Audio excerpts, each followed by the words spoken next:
warahmatullahi wabarakatuh. Perkenalkan, nama saya Anita Restu Mayangsari, NIM 81114183225. Di sini saya akan menjelaskan mengenai jenis-jenis penelitian hukum. Namun, sebelum masuk pembahasan, saya akan menguraikan mengenai perbedaan antara metodologi dan metode terlebih dahulu. Metodologi adalah ilmu tentang metode yang secara substansial berisi tentang asas-asas umum atau prinsip-prinsip yang berlaku umum terhadap metode. Selain itu, metodologi juga meletakkan dasar-dasar umum yang harus ada dalam metode secara ilmiah.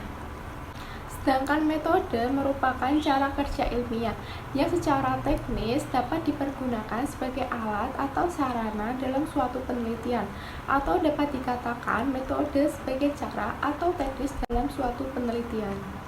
Metode penelitian hukum atau dalam konteks ilmu hukum atau metode penelitian hukum pada umumnya dilakukan oleh peneliti hukum akademis. Ini memiliki dua jenis penelitian hukum.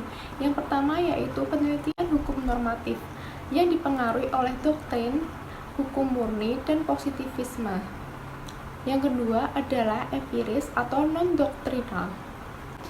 Tolak ukur yang akan digunakan untuk membedakan kedua jenis penelitian hukum tersebut yaitu berdasarkan yang pertama aspek pendekatan, kemudian ada tujuan dan jenis data yang akan digunakan. Di sini saya akan menjelaskan tiga penelitian hukum. Yang pertama adalah penelitian hukum normatif. Menurut Sujono Sukanto, hukum normatif adalah sifat dan ruang lingkup dari disiplin hukum, di mana disiplin diartikan sebagai suatu sistem ajaran tentang kenyataan yang biasanya disiplin analitis dan disiplin perspektif. Dan disiplin hukum biasanya termasuk ke dalam disiplin perspektif jika hukum dipandang hanya mencakup normatifnya saja. Selanjutnya, sifat dari dogmatik hukum atau ilmu tentang kaidah hukum dan ilmu tentang pengertian pokok dalam hukum yang bersifat teoritis rasional dan model penalaran yang digunakan adalah deduktif. Sedangkan ilmu tentang kenyataan hukum atau yang disebut dengan sosiologis hukum, antropologis hukum, psikologis hukum, perbandingan hukum, dan sejarah hukum bersifat teoritis empiris dan model penalaran yang digunakan adalah logika induktif.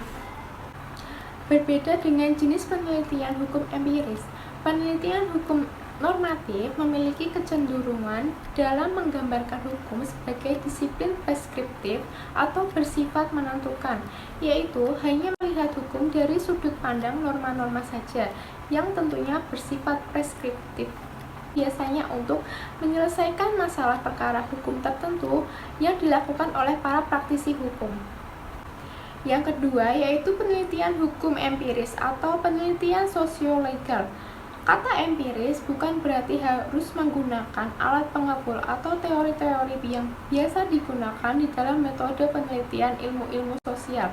Namun, di dalam konteks ini lebih dimaksudkan kepada pengertian bahwa kebenarannya dapat dibuktikan pada alam kenyataan dan dapat dirasakan oleh panca indera.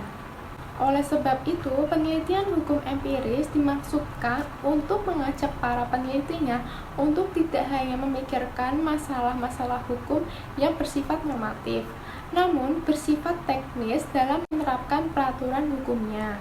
Selanjutnya, cara pandang sebagaimana yang telah disebutkan tadi bergeser menuju ke arah penyadaran bahwa hukum dari perspektif ilmu sosial ternyata lebih dari sekedar norma-norma hukum dan penerapannya saja, melainkan juga sebuah gejala-gejala sosial yang berkaitan dengan perilaku manusia di tengah kehidupan bermasyarakat yang unik dan memikat untuk diteliti dan tidak dari sifatnya yang preskriptif melainkan bersifat deskriptif.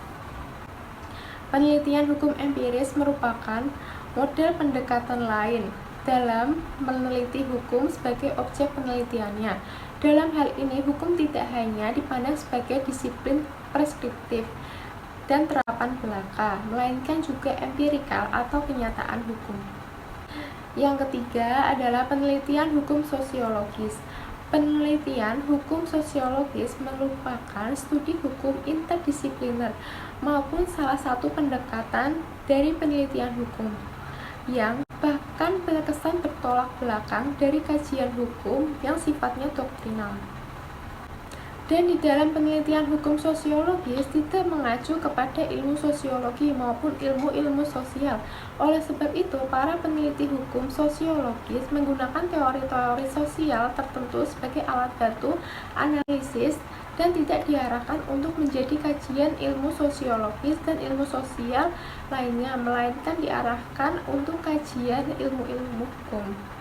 Namun, ilmu sosiologi dan ilmu-ilmu sosial lainnya bagi penelitian hukum sosiologis sangat diperlukan peranannya, yaitu guna meminta dan memeroleh data-data.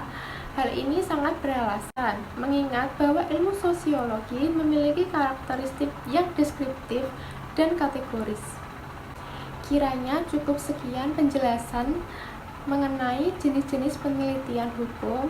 Mohon maaf apabila ada kesalahan kata. Terima kasih. Wassalamualaikum warahmatullahi wabarakatuh.